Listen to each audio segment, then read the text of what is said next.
So welcome to my Ask Me Anything for January 18, 2024. Today I have probably about 5 questions, so it's going to be a little bit of an open question after this. I slotted a little bit of time for Tom Piper. He mentioned that he wanted to talk about CES, and I thought that'd be kind of interesting because he just went to CES show. But lo and behold, it's his birthday, and his wife kidnapped him. So that's all right.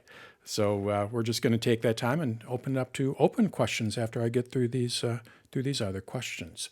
And pretty much everybody knows who I am. I'm Dan Wassink from Dan's Tutorials, and you can find more information about me and my videos on my site, danstutorials.com. And then I also have a YouTube channel.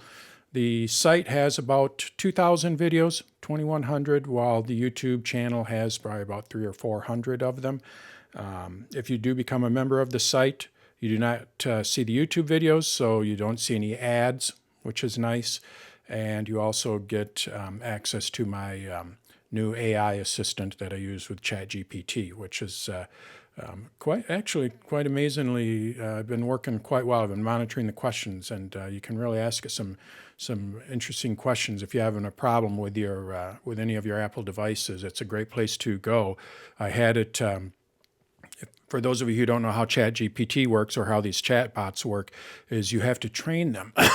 So what I told it to do is act like you're an Apple genius and answer in a casual and friendly tone, and then you just kind of tell it what you want it to do, the parameters and all that. So think of it like you're talking to an Apple genius, and it might be able to help you out. It's like a new employee for you, right? It is, but I don't have to pay him a whole lot of money. Yep. Excuse me for the cough. So that's a little bit about me. Let's dive right in and go with our first, my first question. And this is from Michael. And he asks, does factory erase completely erase a hard drive? And it does I wouldn't say completely. When you erase a hard drive using disk utility, it kind of mixes things up. But if you can use something to unscramble that and get some of the data back, so it's not a complete erase. But when you go into disk utility, so I'm going to go to my Mac here, and disk utility is where you would erase a drive.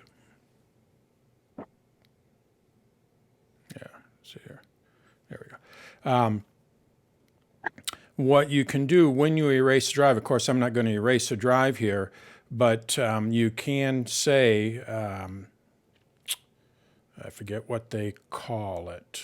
So let's go to my ChatGPT. This is not an advertisement for it, but I'm actually going to use it because I forget what they call it.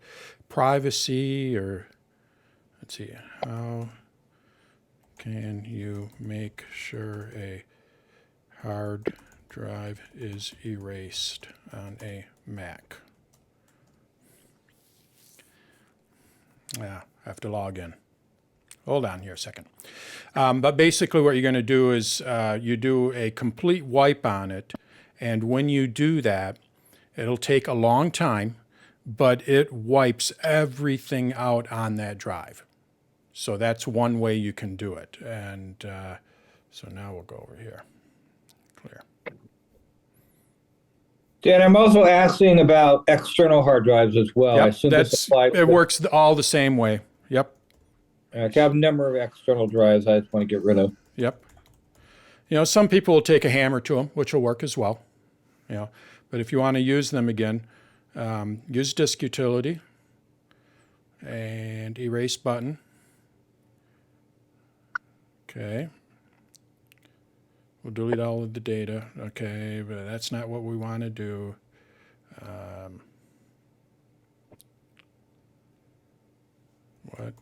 I forget the name of it. About safe erase? I don't think it's safe. We'll see if it can figure out.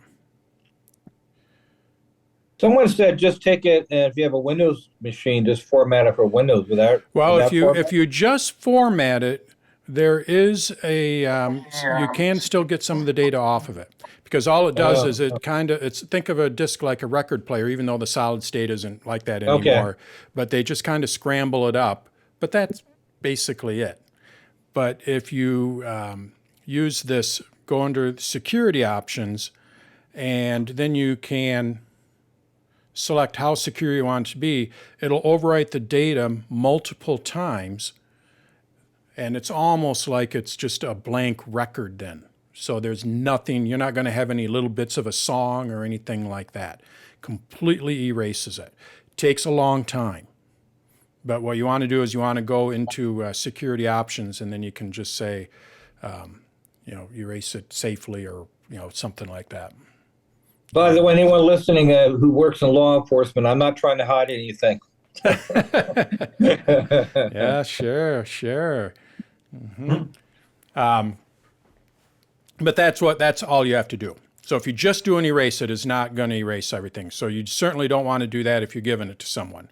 But just go under there to the security options, and then what you'll be able to do is select a more secure erase. And it's going to take a longer time because it sits there and wipes it several times. And then you should be good. All right.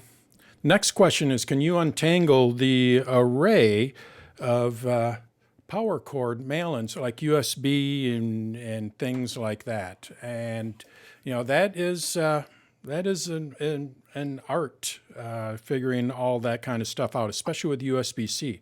USB-C is not everything. It's good. Let's see here, and description.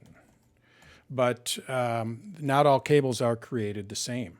So what I'm going to do is go here to the site, and we have these different types of USB cables. So the first thing here is, see if I have one.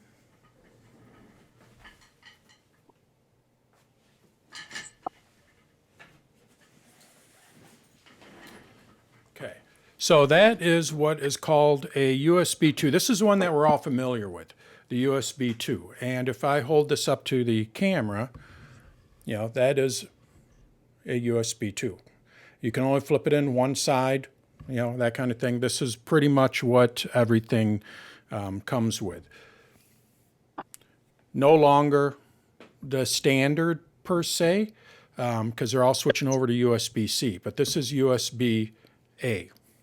And slower speeds, you have to put it in the right direction, but it's been around for a long time, and it works well. It's compatible with USB 2 and USB 3, which is different from USB-C. So USB 2 and USB 3, we're talking about speeds. USB Type A is the connection part. So the USB Type C is this one. And this one is what is on the iPhone, the new iPhone, and a lot of cameras and all that. You can flip it in either direction. It's compatible with FireWire and pretty good stuff. But it gets a little complicated with that, which we'll get into here. So that's USB 2. Compatible with pretty much everything. You have USB 3, which is still Type A. So it's still that same old connector. It's just a little bit faster. So hard drives that are USB 3 can use this Type A connector. So you have the Type A connector that can be pretty much anything.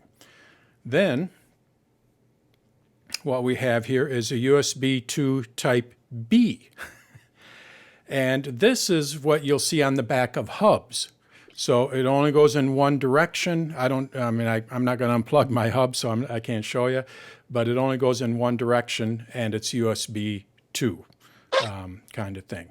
Then we have USB 3. You don't see too many of these. And now we're getting into the USB-C. This type is what everything is going for. Cameras, iPhones, iPads, the new AirPod. They're no longer using Lightning. Everything is using USB-C.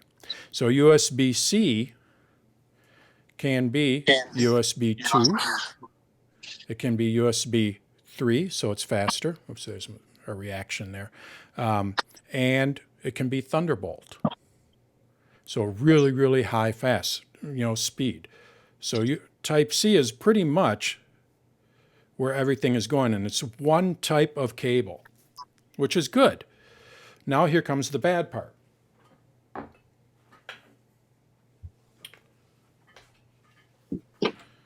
This hard drive here is USB-C. It's a little bit older hard drive, Samsung. I can't get it to work on a MacBook Air.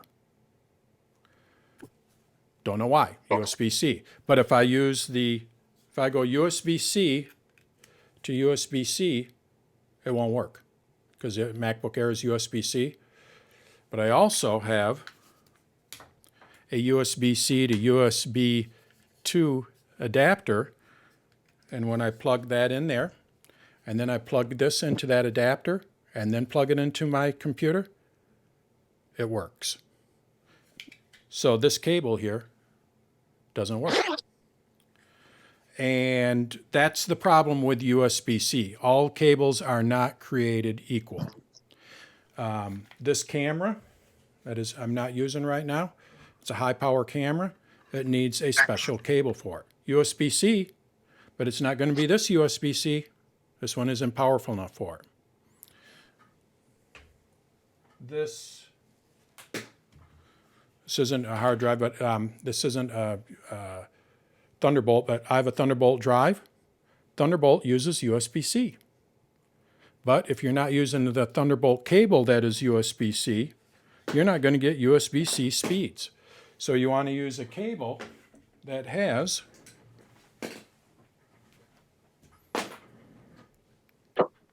go back, if you can see it, there's a little lightning bolt on there. That tells me that that is a USB-C that is Thunderbolt. So this will work with the Thunderbolt drive. But this is that same cable that will not work with this guy.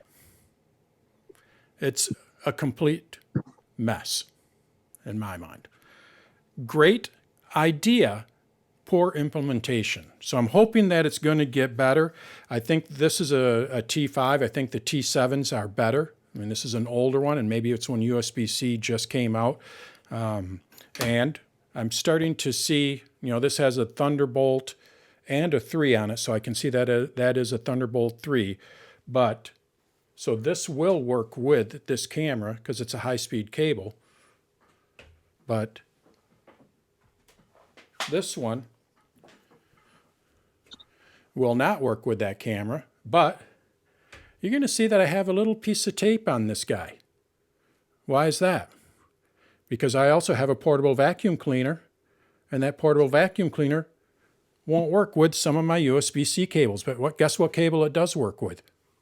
This one. So when I need to charge that little vacuum, this is the cable I need to use. So not to confuse everyone, but all cables are not the same with USB-C. But that, hopefully it's going to get better, and I think that it will. All these cables have a little chip inside of them, right inside of here. And if you buy cheaper cables, it is going to, you're going to run into possibly some issues. I have a lot of cameras, GoPros and stuff, and if I don't use the right USB-C cable, it's not going to charge it. You have to use the right cable. So my webcam, they recommend, this is from Elgato, and it came with a cable, and they're like, if you have a problem, use the cable that came with it. So not real clear, unfortunately, but it's hopefully going to get better. And I think it is getting better. So that's cables. Like I said, you have your USB-C, your USB 2. Let's see here. We'll go one more time here. Just to sum it up, USB 2, what we're all used to, slower speeds. It's a Type A, I'm sorry. It's not USB 2. This is a Type A connector. And then we have the Type C connector. Type A are USB 2 and USB 3. And then Type C can be everything, but they can't, it depends on the device. So, moral to the story, if you buy them from Amazon, make sure you get it from Prime and you are able to return it. And if you can, I'm not saying you have to buy monster cables or anything like that. I'm not a big believer in those, more expensive cables. But Apple cables are good. There's a reason why they're more expensive. They do have the chips inside them that make them a little bit better. So I got to let people in. All right. Sorry about that. Just let a couple people in there. I have a waiting room on here, and I'm not used to that. So I apologize for you sitting in the waiting room for a while. All right. So that is cables. Any questions on USB-C, Type 2, Type 3 cables or anything like that? Other than that lightning bolt, I assume there is absolutely no other way they are marked. You cannot tell what is what. Nope. That's why I put tape on one of mine. We try with different cables. The vacuum will not charge. Or I have a 360 camera. It will not charge unless I use that particular cable. Or, I have one similar to it. There are other cables that it will not charge based on that. Do you particularly get all your cables from one particular place, or do you just get them a myriad of places? Get them a myriad, yeah. I don't buy them from any.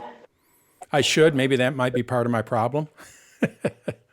But Okay, well, let me ask this question. What about monoprice? Because you were saying you have some cables that don't work. I've heard good things about them. The problem, I've heard good things about them. The problem I have with Monster is I used to install car stereos, and back then they didn't. Monoprice. What is Monoprice? MONOPRICE. Yeah. Oh, as I said, Not Monster, but Monoprice. Monoprice. This one. Because they normally have good quality stuff at a pretty low price. Mm-hmm. Yeah, that's who I was thinking in my head. I didn't say it right, but yes. Yep. Mm-hmm. And that's, like say, stay with a reputable brand. If you go with an Amazon, Amazon choice, it might work, but make sure you can return it. And just remember, you get what you pay for, even with cables, especially with cables, because like I say, these cables, wherever it went, these cables do have chips inside of them. And they, so right inside there, if I were to take this apart, you're going to find a circuit board in there. So they're not just wires connected to a circuit board anymore. And somebody's done x-rays with them, and like USB-C, there are a bunch of pins in here. And if you go with like, I'm going to pick on Amazon, but if you go with the cheap Amazon's choice, they might have 2 or 3 wires going to 2 or 3 pins, because that's all you need. But if you X-ray an Apple one, they will have 5 or 6 wires going to 5 or 6 pins. They overdo it. So then, you get a better quality, more power, charges faster, all that kind of stuff. So let's see if I can quickly find that. X-ray USB cable. And we'll go with Google.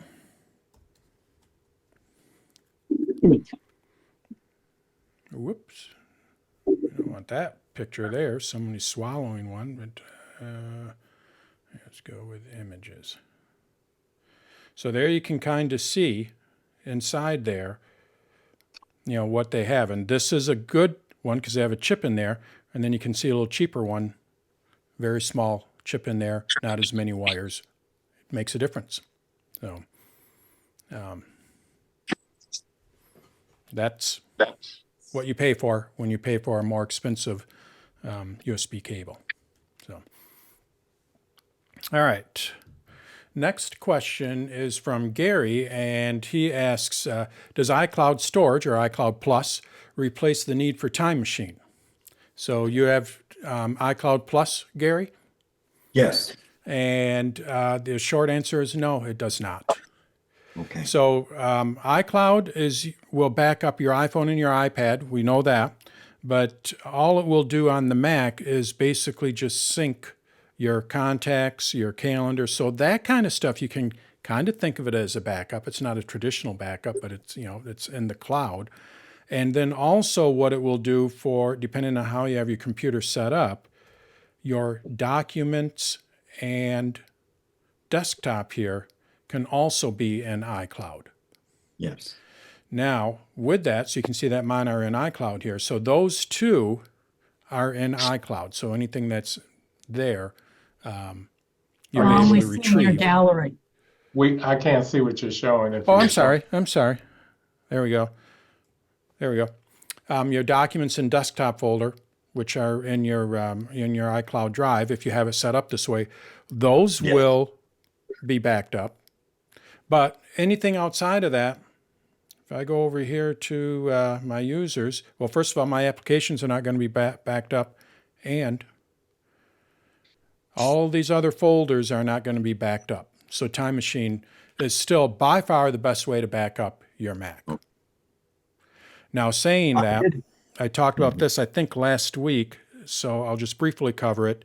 When you do store stuff on your desktop or in your documents folder, you're going to see we have this little cloud here. If you have that little cloud, that means that is not on your Mac, which means Time Machine is not going to back it up. It's in the cloud, but it's not on the Mac. So all of this stuff here is not going to be backed up in Time Machine. But if I were to get a new computer, I'd still be able to access them because they're in the cloud. So it adds a little bit of another layer to it. But that's basically it. You have the cloud. It's going to be backed up to the cloud. Outside of that, always use Time Machine. I had checked with the chat assistant on your website, and it's not that I didn't believe the answer. It's more or less I did not like the answer. And being as you have an array of subscribers that participate in this that have a wide range of knowledge, I thought maybe get away without doing Time Machine. Nope. Can't do it. Not as of yet. Maybe someday they'll change that, but I think it's going to be in the near future. They're still only giving 5 gigabytes for free. So, Well, now let me ask this question, because I will say this: Time Machine is good, especially when it comes to the whole versioning and going back in time. What I actually use is Crash Plan. Backblaze is what one of the online services. I use Backblaze. Mm-hmm. So, and it's basically set it and forget it, and it's unlimited. It doesn't fill up. So. And so that's a great thing with what George is talking about there. I also use Backblaze. Crash Plan is another one, but I prefer Backblaze, like George. That is online backup. And the nice thing about that is if your Time Machine backup were to crash and you didn't know it, you just lost everything. If you have a house fire, theft, and they steal your Time Machine backup, guess what? They got everything. Where if something were to happen, if we were on vacation last week and let's just say something happened, the house got on fire, or maybe my office just got on fire, and everything was damaged here, I would be able to go get a new computer, and with like George, with Backblaze, what they will do is they will send me a hard drive with all of my data that is on there, and then I can restore it from there. So, it's an off-site backup. You have to pay for it, but it's a great insurance policy. So. Hey, Dan, it's Bob McKenzie. I'm wondering, does Gary have a reason why he doesn't want to use Time Machine? No particular reason other than I assumed that the way things are going in the world that I was doing redundant actions. Oh, okay. Okay. Well, redundancy can be good. Mm-hmm. Yes, and it can be good. Yep. Really what you want to do, like I do have Time Machine and I use Backblaze. So, because Time Machine is easier. Like George said, it's just, if I need to recover something, or I do have a brand new MacBook Air here, I use Time Machine to restore it. Getting it from Backblaze is not going to be the easiest thing. They have to send it to you, and it's not. So Time Machine is really the best way, and then you use Backblaze for the ultra backup in case something catastrophic happens. So. All right. Next one comes from Jean, and she said that she can't get forecasts on the weather app on her Apple Watch. And oh, that's a he, by the way. Jean. It's French. John. Okay, sorry. John in French. Yeah. That's okay. Everyone makes a mistake. Yep. And I sorry like about to say my parents thought they moved to the U.S. from Montreal, they would have named me Paul or something, bilingual. no, I have the Michigan accent. That's Midwestern. Sorry about that. I think Steve No just problem. joined us and a couple other people. I have a waiting room, so I It accidentally was set so that up. cold. So cold. Somebody told me I need to put magazines in there. So, Yes, please. so this question is for the Apple Watch, and I'm going to go over to my Apple Watch here. Hold on here. And I actually had the same issue, which I did not realize. So what she's talking about is when you go over to the weather app. So I'm going to go to the weather app. Or he.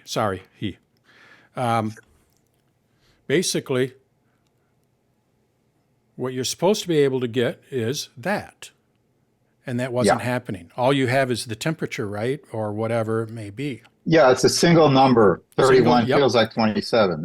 I had the exact, when I saw your question, I'm like, look, that's weird. I think you can still do that. And I couldn't do it.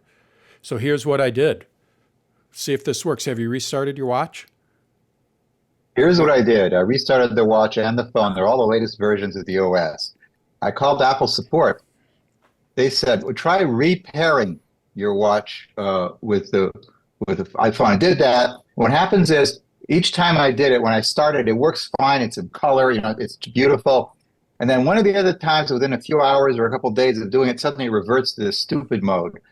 So then Apple guy said, okay, treat it as a brand new watch.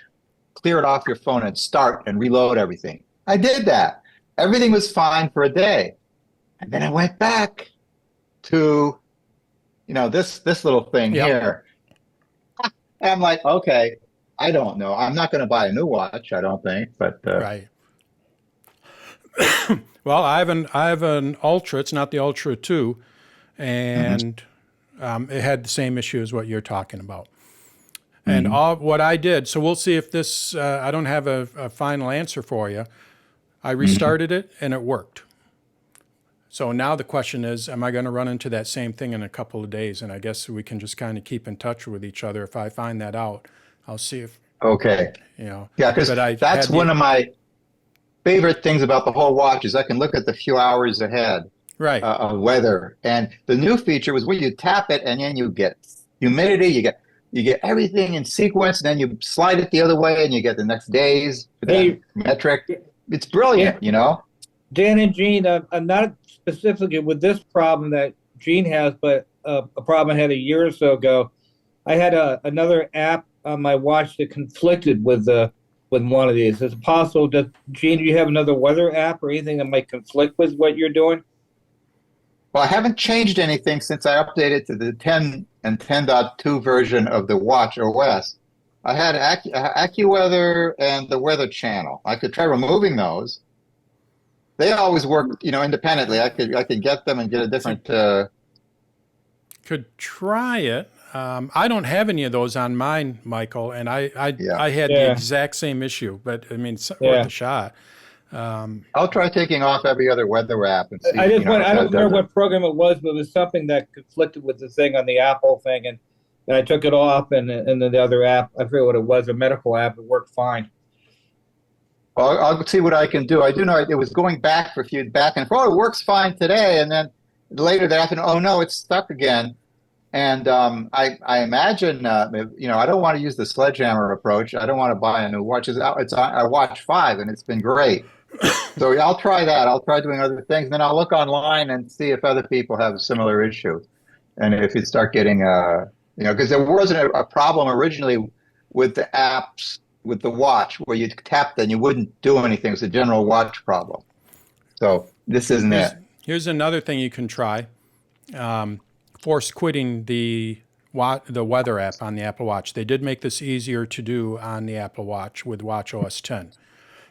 So you know how when you're on the iPhone, you double click it or swipe up, and then you have all of your apps, and you just swipe up to force quit. So on the Apple Watch, what we need to do is just double tap on the digital crown, and when I do that, I can see all of my apps. And there's the weather app, and all I have to do is just swipe over to the left. And when I do, I can force quit it. I just did that. And now, guess what? It worked? Same problem. Yeah. All right. I have a feeling in a few months there's going to be enough noise that Apple will do something. It's definitely, I would dare say it's a bug, because I had the exact same issue today. Exact same issue. I'll just mention very quickly another issue on the workout app. I do thing where I run the workout on my phone. I stream an exercise video and put it on the TV, and I would start the workout app, slide left, and then it's got the control. I could pause, speed up, change the volume. After 10, for OS 10 for the watch came, it's showing me the control for music. I tap it, and then music starts. I had to get out of the workout, kick off the whatever it's called, where you can adjust the volume, and then hit on the top left, and then choose not the music to do it. And it's suddenly not intuitive. So that's something else I'm going to work out on the side. Try to figure out what's going on, because that reduced the functionality for me. Muscle memory has changed with watchOS 10. Definite changes there. I'm getting used to it now, but it took me a while. So all those problems are related to the blood oxygen sensor. Oh. There's none on my watch, but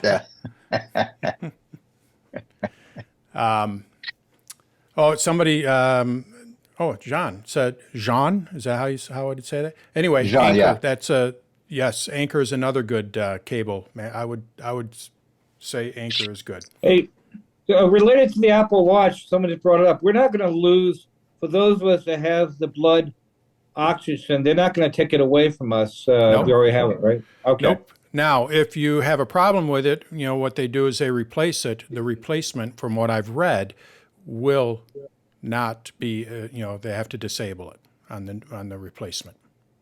I'm sure they will get it figured out eventually. I did see a claim that it was never very accurate. Yeah. I think the company, the company that they're having the fight with, said that people are better off without it. So maybe it's not that accurate. Apple should come out with a blood alcohol sensor. I don't know if I want to see that when I go out. Blowing your watch, right? All right, that is what I have. So we can open questions. So we got about 15 minutes here. I do my bowling thing. So Dan, I have a quick question. As you probably know, I'm interested in the Vision Pro, and I do have resources if I wanted to get it, believe it or not. But what worries me is even Tim Cook is quoted as saying how complicated it is and all that. Obviously, you want to get Apple Care on it. What's your feelings on how this first model coming out is really probably wait for the second one, or maybe a cheaper version? I'm going to get it. It's so complicated. It's going to break. I don't think it'll be complicated. I don't think it'll break. I have enough faith in Apple on that. I mean, when they came out with the first iPhone, there were not any problems with the first iPhone. The first M1 chip, which, there were not a lot of issues with the first M1 chip. The Apple, when they first iPod, not a lot of issues with their first generation Apple Watch. Not a lot of But issues. this is a new operating system, new technology. Well, it's still based off of Mac OS 10. So, yeah. There's an M2 chip in it, right? M3, and then it has its own chip in it. But, it is going to be a first generation, and I'm not going to say there aren't going to be issues. I mean, I worked at Apple, and, when they did come out with new devices, if you had any kind of problem with them for the first couple of weeks, they just swapped it out because they wanted to have the problem so that they could reassess it. It's hard to say. Obviously, first generation is always going to be a problem. I have a first generation Tesla Model 3. Are the new ones better? Oh yeah, a lot better than what mine is. Mine's a clunky mess. When you take the guts and all that kind of stuff. Am I still happy with it? Yeah. It still treats me well. And new ones are going to be smaller, lighter, all that kind of good stuff. So I really don't. How many people are going to be getting? Away. How many people are going to be getting them? The Vision Pro. The Teslas or the Vision Pro? Vision Pro.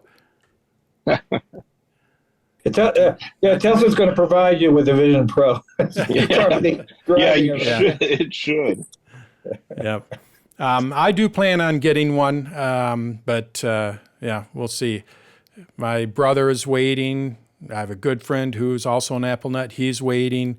So I don't think. Do you think they'll come out with a smaller model, though, a cheaper version, do you think? Oh, absolutely. Within a year or two, probably 2 years, year and a half. Yeah. Absolutely. Yeah. Yep. Mm-hmm. Yeah. And with the Apple Watch, they tried in the beginning. I'm gonna equate the Apple Vision Pro is going to be like the first generation Apple Watch. They didn't know where it was fitting into our lifestyle. We now know it's a health thing, lack of oxygen sensor, but everything else about it, it's a health.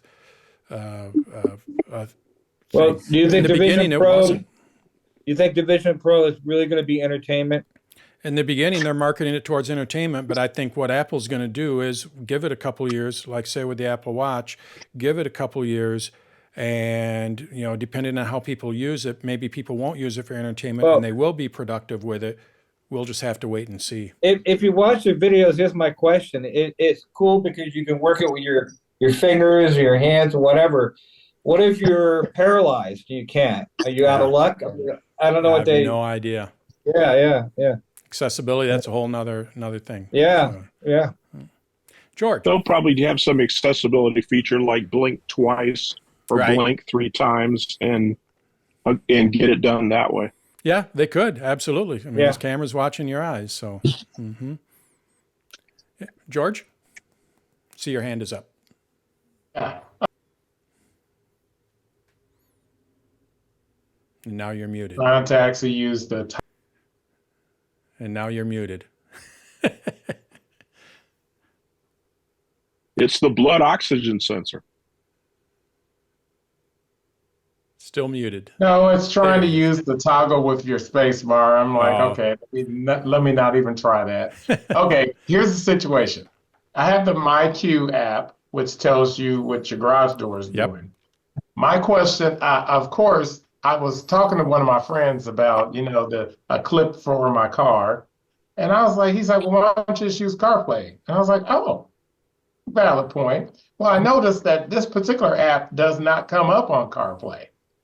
And then I started doing some poking around and found a video that says, okay, do this, and it puts it in CarPlay. Come to find out, those people didn't know what they were talking about because I actually called the manufacturer. The manufacturer says it doesn't support CarPlay. And I was like, really? And I was like, this is stupid. It's a garage door app. Should support CarPlay. So now I'm like, yeah. So now I'm just going to put the clip in my car. But I was like, okay, is CarPlay really like Apple has locked down CarPlay and only you have to get approval in order to go into CarPlay? No, it's up to the developer. The developer has to click a little switch when they submit it. I'm going to see if there's a shortcut for it. Zoom. Yeah, they don't even have a shortcut for it because I would say you could do something with a shortcut. Because I have MyQ as well. Not there. Yeah. Some apps have a, Did you ever think about this too? yeah, Well, my car automatically opens it up outside of. yeah. Dan, I have the Simple Safe alarm system. I haven't done it yet, but I've done some research. It's not in the CarPlay, but you can get what's called a switch bridge, which is some kind of software. You have to run it through your Mac though, or something. I haven't tried it yet, so I don't know if for this garage door opener, there's something out there called a switch bridge or something that you go. I don't know the website, but if you Google switch bridge, you might find something. Okay. Well, and see, my car, and that's the thing, my car has a button in it, but it'd be nice to just do everything through the CarPlay. And we also know buttons on cars are not dependable over time. That's going to wear out. Now, granted, the nice thing is I do have 3 buttons up there. I could just move over to one of the other ones. Right. But I want to use the CarPlay. And plus, the other thing is that the notification, the MyQ notification comes up on the phone, but not on the CarPlay. Right. But of course, it tells me every time when I drive away from my house that I left my George, you got to get a Vision Pro, George. And when you wear the Vision Pro, you pull into your driveway, you reach out, wink twice at the garage door, and no, it is a natural extension for MyQ to do that, but you can tell where their focus is not. They're just okay. We got it. They probably just hired some developer to create the app, and then that's it. Okay. By the way, it doesn't work for Android Auto either. I asked them that since I was on the phone, and I was like, it's a car app. It should work in the car. Yep. I know that what they're trying to do, like my Tesla has something that's made by Gentex locally here in Holland or Zealand. And when I drive up to the garage, it automatically opens it. Not HomeKit, home something. But anyway, and then when I drive away, it automatically closes it, so I don't have to worry about that. But that was a $300 option, So what MyQ, they no longer are putting that on the new Teslas, and now what they want you to do is subscribe to MyQ, and Tesla works with MyQ, and if I were to get a new Tesla, I'd have to pay them like $10 a month to have this convenience. And that's, And it's funny that you mentioned that because I have a Honda and I got a notification from Honda saying that I could add the MyQ onto my Honda. And I was just like, no, I need people putting money into my checking account every month, not taking money out. Right. But yeah, there it is. I think that's the direction. So, Kevin. Yeah, so like I started off at when the meeting, when your webinar started. So the past several times, when I register, I get an email back and it actually even has the link. Mm-hmm. And then I save them, or I thought I saved them. So I did today and it's not there, but I do something else too, because there's a place that says save it to your calendar. I don't use the calendar a whole lot, but in fact, almost never. But so I do click on iCal. Is that the cal? There's actually 2 calendars that come up. One is iCal, the other is Google Cal or something. Right. I just don't use. To me, I like things real simple. That's Apple. Calendar. Whatever. I did that today, or I did that the other day when I registered. So when I click on the link that puts in the URL, it sends me back to the web page when I did it because I couldn't find your email from today. That's what it does. Yep. And I click it and sends it back to the registration page to re-register. And it's kind of like. Well, it should. If this is what if you are logged into the site. Yeah, that's a key. You do have to be logged in to see the Zoom link. Logged into what site? To my site. So if you're looking here's so all you have to do is just click on that. Yes. And if you're logged in, if you're not logged in, I think I have that show 15 minutes before, so it should show like at 1:45. We're going to check here, a private browser here, so I can But, this is really, these AMAs are for my members. So I don't really want to promote them as, oh, yeah, it's not there. But Right. So I mean, that's actually, kind it's of this my big, default. big icon. Well, I So clicked on that. Didn't do anything. Yeah. Okay. I'll look into that. But there's that link, and that should show. But I want people to be logged in because this is really supposed to be for members. So it's right there. Right. The other thing. But that's what's a little confusing too, because you send the email out. So presumably you're sending it to members, which I am. So when I register, I would think, wouldn't that automatically just say, "Oh, this is a member"? Go ahead and make sure you send the link. That is the fault of me. The email should contain the link that you get, and that usually goes out the day before. No, the morning of. So supposedly this morning, but I don't think I did one for this morning, and that's right. Didn't come. Yeah. And then, as I said, when I registered, it said you are going. Okay, so I thought, okay, and then I'm pretty sure, but not certain, that it came back and it had a link to. Yeah, that's exactly. Yep. And I saved it, and today I went back in and it's not there. So I don't know why, but I did have the notice about registering, so I clicked on that, and then I went up and I got to your login page, so I logged in, and that's actually how I got it. So it seemed like you used to do it really. It looked like it was really straightforward. That you just logged in, you registered. As soon as you did, you got the that's address. The way, I'm going to check into that. That's the way it's supposed to work, and I've kind of laxed on that. I'm going to start including this all the time. So even if you're, if I were to go to next week's class, so if I go to upcoming events here, and it's going to be on shortcuts, you're going to see I have the meeting information here. So you will always be able to find it there. That's my new thing that I'm doing based on what you've had, and I've had a couple other people say the same thing. So if you're logged in, you will always find it here. On top of that, what I'm going to do is try to set up those reminders to where they include that link, and sometimes they don't, and I'm going to figure that out. So okay, and I'm sorry. On a fail-safe, you can always go here. Yeah. Okay, and I'm sorry. You did say login. I don't usually. I never have to log in, but I keep all my login stuff. Write it down, and I have to go back to a book to find it. So that's what I did. I did go back to the book. It's got the login stuff, so I logged in. So is that what you say? In other words, right now, if you clicked I used to be a little bit more free with the Zoom ID and all that, and it's just like, you know what, I need to incentivize people to become a member a little bit more. I can't do this for free, so. Oh, yeah, I just didn't realize that you were sending that out. What I got, I didn't know that you were sending out to anybody. I thought it was just to members. So you can always find it on the website, and I'm going to try to be a little more diligent on sending out those reminders, okay, so because all I have to do sure is just set up a couple of, I have a service that does that for me. My problem is I don't tell the service to do it. Okay, so for my knowledge, just make sure I always have the login information so I can log in. Yep. Okay, thank you. Thank you. No problem. Hey, Dan. Yeah. Did you hear the 10th anniversary watch is going to have a bowling sensor? Oh, no, this has this can do my bowling workout. It has a bowling workout.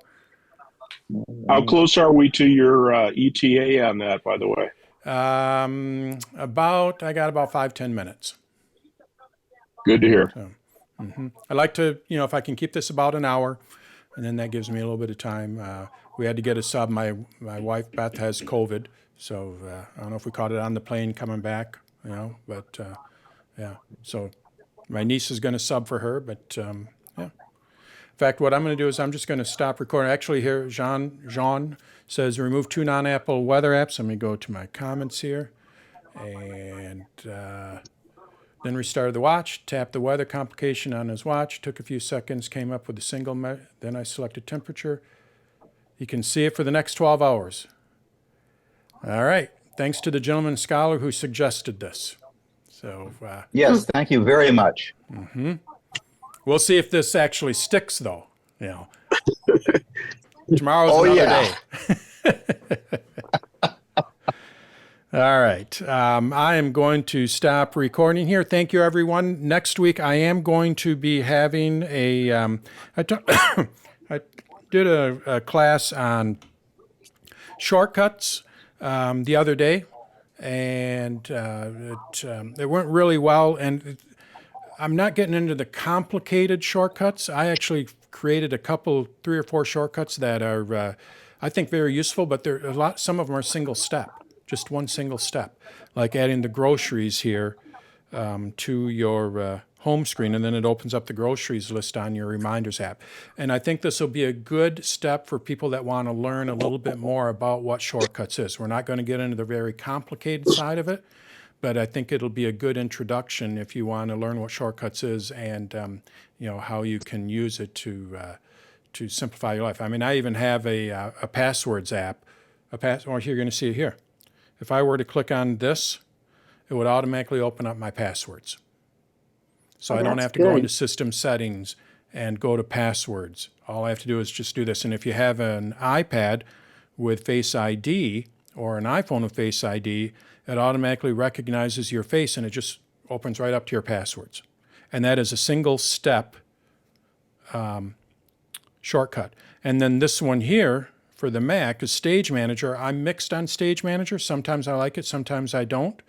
And I know I can go up to the control panel here and turn it on and off. But, you have to move the cursor up. I know it's, big deal, but you gotta move the cursor up and you have to click on it, and all I have to do is just click on this.